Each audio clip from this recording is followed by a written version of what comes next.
Pero isang issue doon yung sa BIR, sa ITR, ano, pinayagan niya rin, kaya lang binigay niya ang poder, diskresyon sa BIR kung papaano nilang susundin ito, no?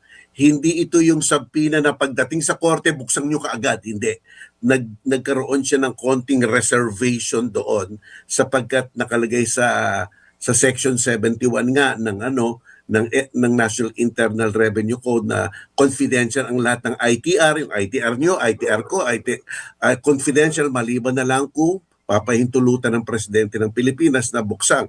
Pero alam mo, para sa akin,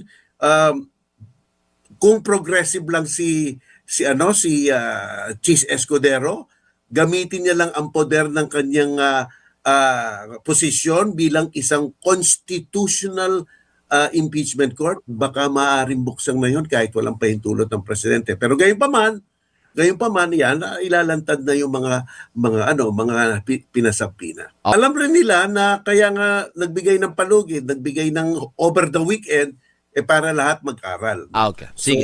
So hindi issue yun. Ang tanong, ano ba talaga ang fishing expedition? Ang ibig sabihin ng fishing expedition ay isang malawak at walang direksyon na paghagilap ng mga ebidensya. So malawak at walang direksyon. So ibig sabihin, kaya nga yung analogy, yung fishing magtapon ka ng fishing net, kung anong makuha natin, sige, yun na. Hanapin natin, parang ganon, di ba? Pero itong nangyayari sa impeachment court, hindi naman malawak nga, pero hindi directionless. Sapagkat kung napakinggan natin yung resolution ni Cheese Escudero, pinayagan niyan tignan ang lahat ng mga relevant documents since 2007. Diba? Umatras siya. Pinayagan niya na hindi lang yung mga dokumento nung pagka-vice presidente niya, pwede silang umatras. Sapagkat nga, kung ang usapin ay accumulation of wealth, talagang inherently, yan ay iniipon. Yan ay systematic, organic pag-iipon at merong certain period of time. So yung hinihingi rin ng pagkakataon na talagang dapat umatras. Hindi directionless, sapagkat alam naman ang kukunin, mga bank account, yung mga AMLAC document, nilista yan nila sa kanilang mga motion, at pati na rin kung mababasa mo yung articles of impeachment, nakalista na rin doon at meron pa mga amounts, para may diagram pa sila at lahat-lahat. So bagamat malawak, hindi naman na malawak at directionless, may direksyon. Tsaka ang nature nung kaso talagang madami talagang ebidensya doon dahil imaginein mo aatras ka since 2007. Unang-una, alam naman natin may batas tayo ng pagpapalagay na nakaw yaman Yung batas sinasabi na kung ang isang lingkod bayan, ang pag-aari ng lingkod bayan ay hindi tumutugma sa kanyang kinita o sweldo bilang lingkod bayan o sa ilang pang mga sources of income niya, ipagpapalagay muna ng batas sa unang tingin, prima facie, na lahat ng mga kanyang napundar ay nakaw yaman. So kung may presumption lang naman. Opo. Ibig sabihin, ma-prove mo yung dalawang yon, pag-aari, salary, hindi tumutugma, is equal to presumption lang, nakaw yaman. So ibig sabihin, diyan mag-uumpisa ang kwento. Kaya yung burden of evidence na tinatawag, lumilipat na sa kabilang panig, sa depensa.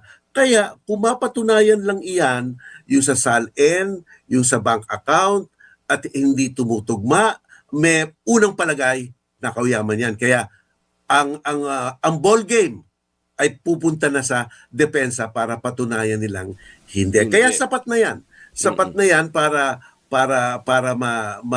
magkaroon ng tinatawag na clear and convincing evidence. Tandaan natin yung tatlong parameters na sinabi ni Cheese Escudero bago mag-umpisa. Tatlo ang alituntunin na susundin niya. Unang-una, yung 16. Makakapag-convict lang. 16. Pangalawa, sabi niya, ang antas ng ebidensya, hindi proof beyond reasonable doubt. Clear and convincing lang. At pangatlo, ang approach niya sa pagtatanggap ng ebidensya, liberality pero hindi naman aabusuhin. Tanong mo. So unang tanong mo, makakakuha ba sila ng approval sa presidente. Nake-presidente na yan. Sapagkat si presidente, madaming ang nagpupuna, bakit ka naman masyadong tahimik sa isyong ito na ang madlang bayan talagang nakapokus na sa radyo at telebisyon, ikaw ay wala pang ginagawa. So baka naman mag-isip ang presidente dyan, at baka may president naman, nung araw nga, nung kay Corona, si Presidente Noynoy Aquino nagbigay ng kanyang approval. So kung ang punto natin ay talagang makita ang katotohanan, ay palagay ko wala naman talagang hadlang na gawin niya ang political will niya at bigay ang approval niya. Okay, yan ang unang tanong mo, Robert. Sa pangalawa, kung hindi ibigay, may kapangyarihan ba ang impeachment court na kahit hindi ibigay ng Pangulo, pwede nilang pabuksan. Pwede nilang buksan yung kahon at tignan yung nasa loob. Ganang akin lang, para sa akin lang. Alam ko merong mga other opinions yung iba. Para sa akin lang, pwede. Bakit kamo? Sapagkat ang pribileyo o autoridad na gumawa ng pagsang-ayon at di pagsang-ayon ang presidente ay nakalagay lamang sa tinatawag nating statute, sa isang ordinaryong batas ng tax, ang NLRC law, no? Ordinary. Pero ang kapangyarihan ng isang impeachment court ay nanggagaling mismo sa ating konstitusyon. At sa ating batas may tinatawag na hierarchy of laws. Ang pinakamataas, ang konstitusyon, ang susunod, statute, at ang susunod, rules and regulation. Ibig sabihin, ang statute hindi pwedeng i-modify, i-alter, i-repeal, baguhin, magligay ng kondisyon sa tinatakda ng konstitusyon. Sa ating konstitusyon, yung Article 11, Section 1, nakalagay na doon na, ito sa English to, all public official, quote-unquote, must at all times be accountable to the people. So sa lahat ng oras ay dapat managot sa sambayanan. At kung ililigay mo yung provision ng Constitution na iyan, Constitution yan, at ililigay mo yung prerogative ng presidente, sa hierarchy of laws, mas mataas ang Constitution. Kaya kung progressive lang si Senator Chis Escudero, sa tingin ko, merong base kahit na walang approval ng presidente, yung power na lang ng Constitutional Court na iyan ay pwedeng maging base. Kung titignan natin yung mga dating pinresentang ebidensya, lalong-lalo na kay Kalilong, hindi lang video ni VP Sara Duterte ang pinakita.